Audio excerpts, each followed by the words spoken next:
Bon,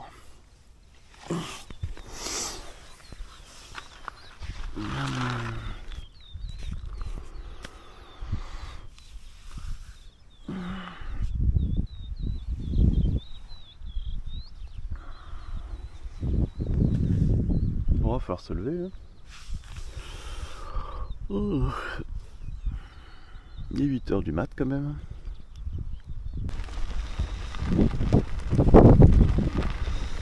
Bon, ah ben non, je vous ai déjà dit bonjour. Ah. Bon. Voilà, je roule au bord du lac. Là, je suis en train d'approcher de la ville de Bourdour. Où je suis allé en voiture l'autre nuit, mais je suis pas allé en vélo encore.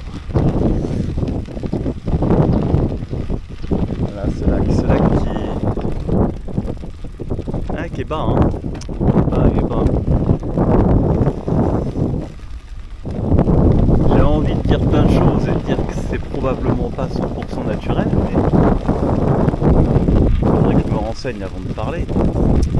Ceci dit, un lac comme il est là, et avec ce que j'ai vu, il subit quand même pas mal de pression anthropique, c'est-à-dire que les humains, les activités humaines ont un impact sur lui. Et donc effectivement c'est un lac qui descend. Ah, tiens donc. Ah, ça va à droite, c'est bien.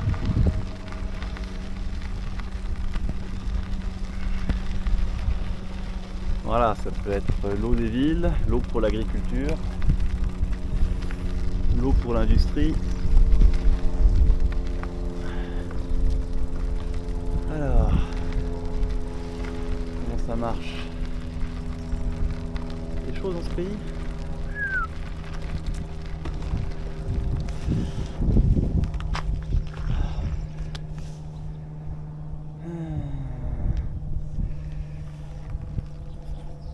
Le réchauffement climatique, la diminution des précipitations, ça c'est des choses moins tropiques. Mais bon, entre l'industrie du marbre, je sais pas si ça consomme beaucoup d'eau, mais je pense que ça en consomme. Il y a l'industrie du ciment, mortier, gravat, donc ça consomme aussi de l'eau. Et les agriculteurs, là on les voit passer avec... tout est irrigué ici. Est-ce qu'il y a une organisation qui organise l'irrigation des terres agricoles? Je doute. On voit les agriculteurs passer avec des camions pleins de tuyaux. À mon avis, ça doit pomper. Donc bon, on en reparle dans 10 ans, mais dans 10 ans ou dans 20 ans, mais je pense que le lac de Bourdour, il va continuer de maigrir.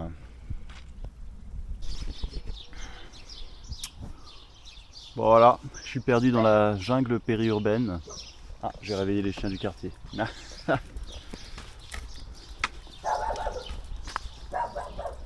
Hop. Allez, on va aller voir là-bas.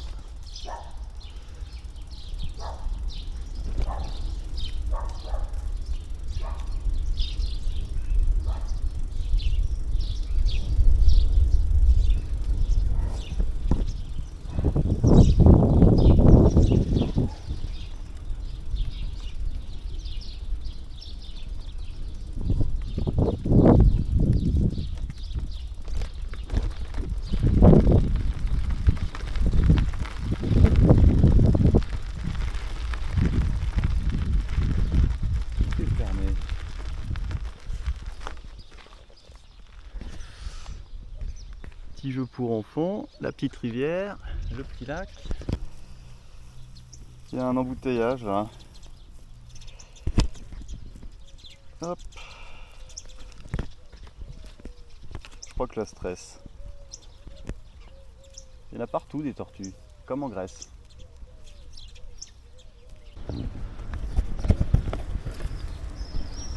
Bon là je me dirige vers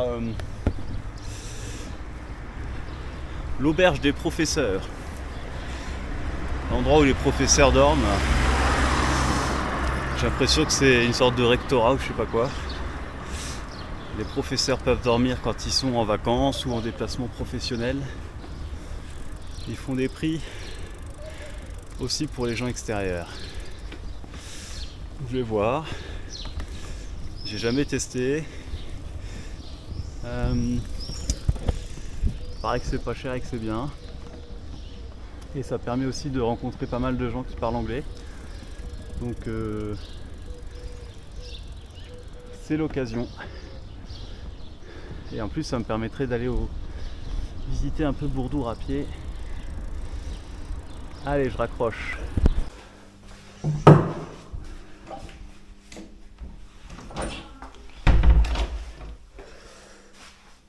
Bon, voilà, c'est ma chambre pour la nuit.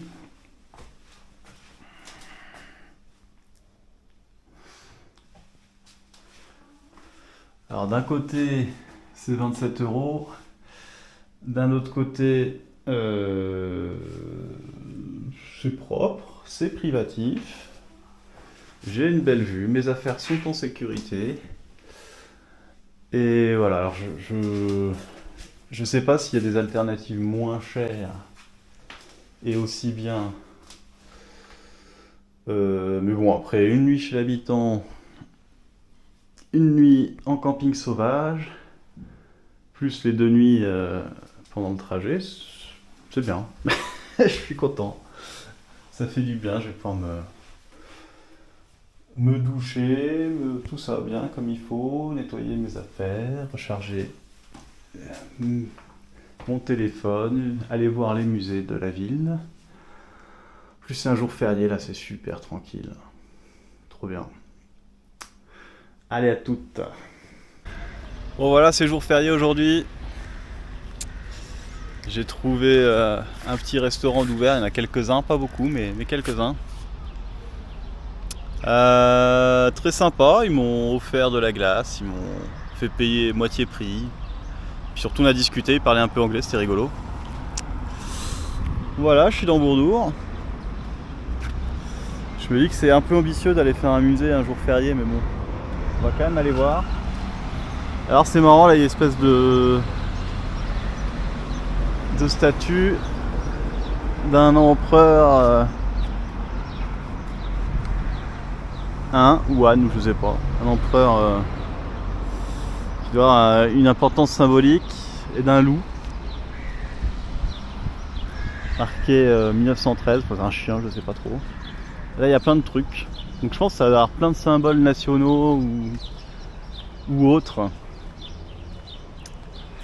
parce que ça a l'air de raconter l'histoire du pays en très concentré évidemment. Il y a des dates, turque culture, on comprend quelques trucs. Mongolistan 732. L'empereur a été donné pour 270 environ. Là il y a une vieille écriture sur la sculpture et les symboles là. Je sais pas ce que c'est. Comme ça. Donc ça fait ça ouais ça fait char de combat avec le chien ou le loup, je sais pas. 745-840. Ah, c'est marrant ça. Là ils sont passés à cheval. Ouais, le char c'est l'ancien mode de un peu antique là. Tugrul Bey. Ah, j'imagine qu'on devient sur ah, c'est excellent quand même d'avoir là le côté mythologique avec l'espèce de tortue trop bizarre. Elle est stylée quand même hein. Là on a l'air d'être sur des choses un peu plus historiques.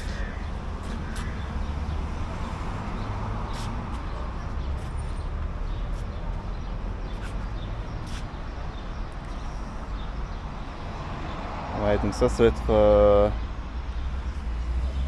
l'histoire avec les Byzantins qui aboutit à la chute d'Istanbul, vu les dates.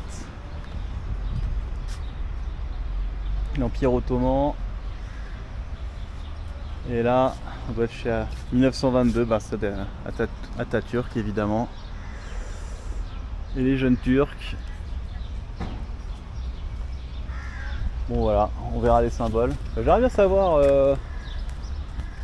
les symboles plus anciens là, la tortue, le loup et l'empereur l'empereur Han ou mongol, je sais pas exactement.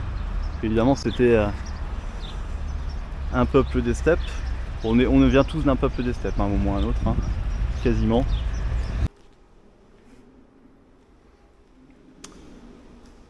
Bon, pour les statues de Dieu, il suffit d'aller en Turquie. Hein.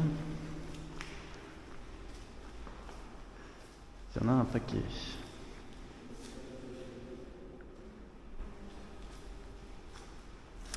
Dieu romain, Dieu grec.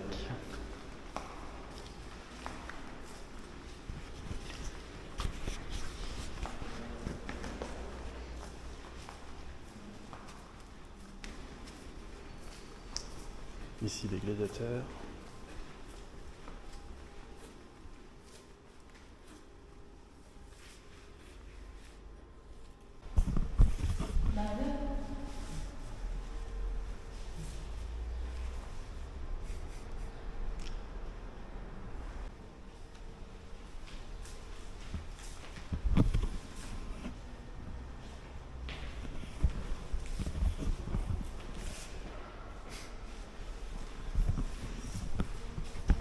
Voilà la statue de Marcus Aurelius, empereur romain. Balèze, hein. Bon là on est un peu plus dans le vieux Bourdour. Dans le vieux Bourdour. Voilà, c'est tout ce que j'ai. Non mais ça a son charme. Je sais pas si vous voyez les mosquées par là-bas là. Enfin les mosquées, les maisons, les collines. Les vieilles maisons toutes décrépies, avec des petits escaliers, des petites rues un peu plus. Je suis à côté d'une mosquée.